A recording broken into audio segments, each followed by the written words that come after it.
pelakor turut meresahkan bahtera rumah tangga para selebriti, termasuk pasangan Kartika Putri dan Habib Usman. Sempat disebut sebagai orang ketiga, Kartika Putri akhirnya membuktikan bahwa pernikahannya dengan sang suami tak menyalahi aturan atau norma apapun. Pasalnya, sebelum mereka mengikat janji suci, Habib Usman sudah resmi berpisah dari istri sebelumnya. Dan kini di usia pernikahan yang masih terbilang seumur jagung, mereka mencoba mengikat keharmonisan sedemikian rupa. Bahkan Kartika Putri melarang suaminya untuk syuting di televisi meski tak sedikit tawaran yang datang. Saat ditanya lebih lanjut, Kartika Putri mengaku takut suaminya terjerat bujuk rayu pelakor. Habib juga justru tawarin syuting, aku bilang nggak boleh kalau Habib. Pusing jaga ini. Sekarang banyak pelakor berkeliaran. Udah gitu sekarang cewek-cewek tuh agresif banget sama cowok kan, jadi kayak baru tahu sih seagresif itu kalau ngedeketin cowok. Apalagi kayak nge-DM Habib, ada yang WhatsApp, ada yang hubungin, bahkan ada yang keluarganya ngedatangin, Bib mau deh jadi bini kedua, ketiga, keempat, terus nggak apa-apa deh Bib kalau didatanginnya sebulan sekali. Kita what? Kita perjanjian sebelum nikah, no poligami. Jadi kayak nggak kenapa sih gitu, kayak kan kita udah ngomong padahal di media juga nggak ada yang poligami, nggak mau, akunya nggak mau, dan Habibnya juga bilang enggak, tapi tetap aja tawarannya masih ada. Tidak ingin sang suami mendua, Kartika Putri juga rutin ikut ke kajian suaminya. Selain bisa memperdalam ilmu agama, Kartika Putri juga bisa memantau setiap kegiatan dan melayani segala kebutuhan Habib Usman saat mengisi acara di sejumlah tempat. Dan tak jarang mereka mengajak anak-anak untuk ikut serta mendengar kajian.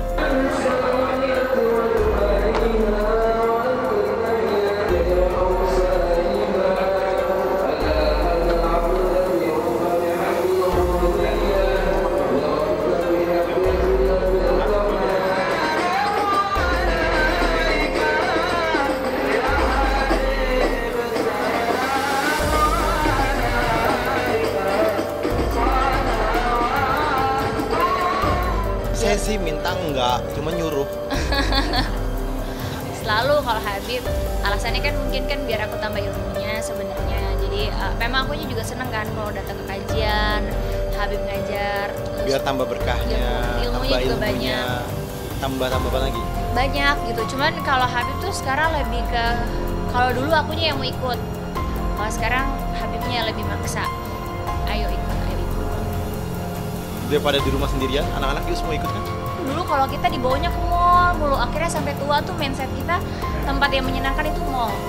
Nah kalau aku pribadi maunya anak-anak mindset tempat mereka yang nyaman, tempat mereka yang menyenangkan, yaitu majelis taklim, maunya kayak gitu. Jadi kita tuh kayak nggak punya anak, mereka semua tahu peraturannya. Nurut gitu, Pulang jadi sekolah, kita nggak capek. Tasnya mereka taruh di tempatnya, sepatunya mereka taruh di tempatnya, mereka mandi, mereka ngerapin, Mbak tinggal nyiapin semua, dia udah siap semua. Nggak, kalau dibilangin terbukti anak-anak enjoy sih enjoy banget. Mulai dari yang pertama, akhirnya udah mulai nyimak tuh, udah mulai memasukkan. Yang kecil-kecil itu Masya Allah banget, karena setiap kali dengerin ceramah apa, di rumah tuh pasti ada aja yang dia bahas. Karena nempel, dan mereka simak gitu. Dan mereka dibahas lagi sama dia dan diomongin lagi. Iya. Pernikahan sekali seumur hidup juga menjadi impian pasangan Raya Kitty dan Muhammad Abid Zia. Di usia pernikahan mereka yang baru menginjak 7 bulan, Raya mengaku bahwa komunikasi dan sikap saling percaya menjadi kunci untuk membina keluarga bahagia. Dengan hal ini pula, dimanapun dan apapun kegiatan satu sama lainnya, tak ada rasa curiga berlebihan. Kerjaan dia nggak pernah, aku mau kerja apapun yang penting menurut dia halal dan baik, silahkan aja. Justru dia tuh paling kuat di komunikasi, jadi gue nggak masalah sama sekali. Kalau gue sih ya orangnya yang penting kalau untuk yang rumah tangga ya, ini nggak tahu sih kalau yang lain ya, karena kan gue juga berpengalaman baru 6 bulan 7 bulan menikah. Kalau menurut gue untuk menjaga keharmonisan saling percaya, komunikasi dijaga, jangan ada yang cemburu boleh tapi jangan berlebihan. Maksudnya ya husnuzan aja lah, jangan sampai yang berlebihan jadi kayak karena kitanya curiga begini tapi kenyataannya enggak, tapi kita terlalu berpikir yang enggak jadinya akhirnya nyakitin diri sendiri gitu loh. Menurut gue gini ya, kalaupun nanti ada yang menggoda di rumah tangga gue percaya aja sama Allah, karena gue titipin dia ke Allah, jadi gue nggak pernah takut. Karena kalau misalkan memang dia berkhianat, mungkin itu udah jalannya dari Allah, dia nggak baik buat gue. Sementara itu bagi pasangan Anang Hermansyah dan Ashanty yang sudah hampir 7 tahun membina rumah tangga, kebersamaan menjadi hal yang sedikit sulit diwujudkan. Dan begitu ada kesempatan, mereka tak menyia-nyiakannya. Seperti yang terlihat kemarin, Anang Ashanty memboyong 30 orang keluarga besar mereka untuk menikmati liburan di Turki. Lebih dari sekedar senang-senang, perjalanan kali ini secara khusus ditujukan untuk mengikat hubungan keluarga mereka agar terjalin kian erat. Kebetulan kan Mas Anang ulang tahun, yang angkanya angka ajaib buat kita gitu. Jadi memang mau liburan bareng karena waktunya kan susah. Nah alhamdulillah ulang tahunnya Mas Anang, kan ya maksudnya saya berapa sih? 15 ya? 15. Udah gitu kan ajak keluarga besar Jember juga. Jadi cuma kalau kita 10 hari, kalau Mas Anang pulang duluan karena kan ini weekend nih, kita pergi pas weekend. Terus Mas Anang habis ulang tahun dia langsung balik. Karena kan bawa mama Mas Anang, bawa ini apa sih? Bawa siapa? Bawa keluarga besar gitu kan, butuh pengennya yang agak jauh tapi yang gampang buat mampir sholatnya, gampang buat apa namanya itu makanan yang halal kayak gitu. Lebih senang karena dengan kebersamaannya gitu kan, lebih bisa bareng-barengnya gitu. Udah gitu memang yang susahnya adalah bukan pada musim liburan, anak-anak nih semua pada izin, kita semua pada izin jadinya, karena memang mengingat semua keluarga bisanya perginya di saat ini. Ini kan bener-bener aku pergi pengen punya quality time sama keluarga, terus aku pengen bener-bener kayak aku udah komit sama dia, pokoknya jauh dari HP ya, bener-bener paling buat story-story aja. Turki tempat bersejarah, sangat banyak sejarah tentang Islam di sana. Ya. Dan kakak-kakakku, mama, terus ya anak-anak kita ajak ke tempat ini kan, dia harus tahu sejarah tentang agamanya. Dan selama hampir 7 tahun mengarungi biduk rumah tangga, pasangan Anang Ashanty telah melewati lika-liku berkeluarga. Meski dari luar, keduanya tampak baik-baik saja, tapi pasangan ini mengaku tak sedikit berjuang menghadapi berbagai cobaan. Tapi ketika semua susah dan senang bisa terlewati bersama-sama, hal tersebut akan menjadi kekuatan tersendiri dan menjadi tameng ketika mereka diguncang prahara.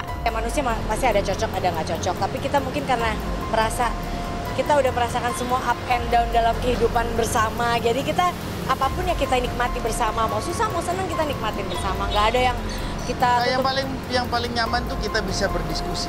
Betul. Ini sampai hari ini ya. Kita nggak tahu suatu saat apa yang akan terjadi.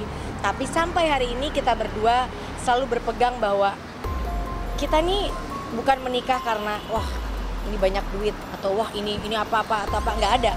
Kita menikah karena kita merasa nyaman dan ini memang sudah menjadi apa ya selain jodoh kita juga merasa banyak kecocokan. Kita sudah melewati proses dalam kehidupan yang pasti tidak selalu senang, ada saatnya kita up and down juga. Kalau orang lain aku pasti bisa, atau mungkin kekerasan dalam rumah tangga, dua hal yang pasti membuat aku ya nggak mungkin lah kita bertahan kan gitu. Tapi kalau selain itu banyak hal yang misalnya suami apa balik lagi, atau istri apa banyak yang terlalu sedih untuk kita korbankan, anak-anak kita dan yang apa sudah kita bina selama ini gitu. Jadi kenapa jadi nggak pegangan sih Bun? Tadi kan pegangan dulu. Pegang HP.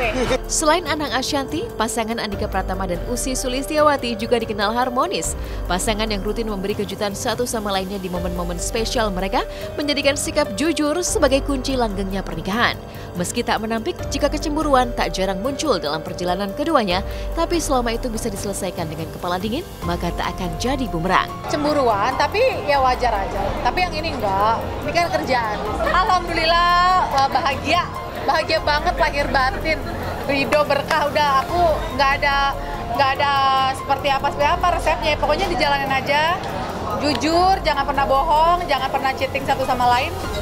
Itu aja sih rumusnya. Nggak ada cara, pokoknya Andika Pratama sangat membahagiakan saya. Heboh pelakor yang tak sedikit berbuntut pada kehancuran rumah tangga sebelumnya, baru-baru ini juga menyeret nama Bella Luna. Menikah dengan pengusaha bernama Eko Hendro Prayitno alias Nana, Bella Luna justru harus menyudahi pernikahan mereka dalam waktu singkat. Apalagi ketika istri Nana sebelumnya, Shirley, muncul di hadapan publik dan mengaku bahwa pria yang pernah menjadi pendamping hidup Bella Luna itu masih sah sebagai suaminya. Tak ingin terseret kian dalam, Bella Luna pun akhirnya mengembalikan mahar senilai 2 miliar rupiah. Saat itu Nana ngomong baik-baik ke aku ya, dan aku ingin benar-benar ya mengakhiri semuanya yang menurut aku nggak pantas buat pertahanin, ya aku kembalikan. Itu aku langsung kembalikan ke Nana, dan ya intinya kan aku sama Nana sekarang sudah selesai. Aku pengen hidup sewajarnya wanita yang lain sih, yang diributin Shirley apalagi. Dan aku juga udah baik-baik. Sebenarnya kan ada dalil di Al-Quran kalau misalnya minta mahar yang udah diberikan sama istri itu hukum udah menzolimi istri dan hukumnya haram. Ada dalil di Al-Quran, tapi ya udah aku mikir kan aku juga ini kan persyaratan pernikahan di agama Islamku juga sama dia kan, aku nggak tahu kalau dia memiliki istri, ya aku pembatalan pernikahan sama Nana dan aku mengembalikan mahar, ya nggak ada salahnya juga. Dan kalau misalnya diungkit-ungkit semua harta yang aku terima dari Nana, ya mana? Stigma negatif yang seketika melekat padanya tak hanya membuat Bella Luna menyerahkan mahar fantastis yang diberikan Nana. Ia juga memutuskan untuk menyudahi pernikahan. Dan sebuah kesepakatan disebut Bella Luna telah dicapai antara dirinya dan Nana sejak akhir Februari lalu. Antara saudara Eko alias Nana dengan Bella Luna itu persyaratan material formilnya itu kan tidak memenuhi syarat yang dimaksud dalam Undang-Undang Perkawinan 172 kan. Maka daripada itu ya dibatalkan. Karena sudah jelas bahwa saudara Eko atau Nana itu kan sudah memiliki istri. Maka daripada itu harus pernikahan ini dibatalkan. Maka daripada itu dibuatlah kesepakatan kedua belah pihak antara saudara Nana dan Bella, ya kan. Kesepakatan itu adalah mengakhiri perkawinan ini. Yang kedua, mengembalikan seluruh mahar yang diberikan. Nah, setelah itu disepakatin.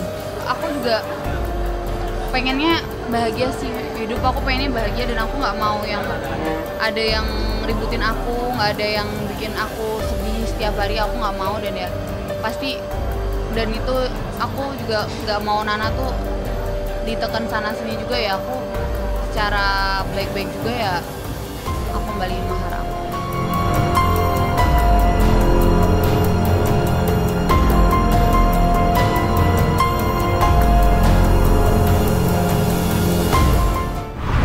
Jatuh bangunnya ya pastilah, namanya orang mau sukses gitu pasti ada jatuh bangunnya, ya dihina orang, nggak dipercaya sama orang, terus dilecehkan gitu kan. Jadi jangan lupa untuk subscribe Cumi Cumi, ditekan ya tombol lonceng merahnya.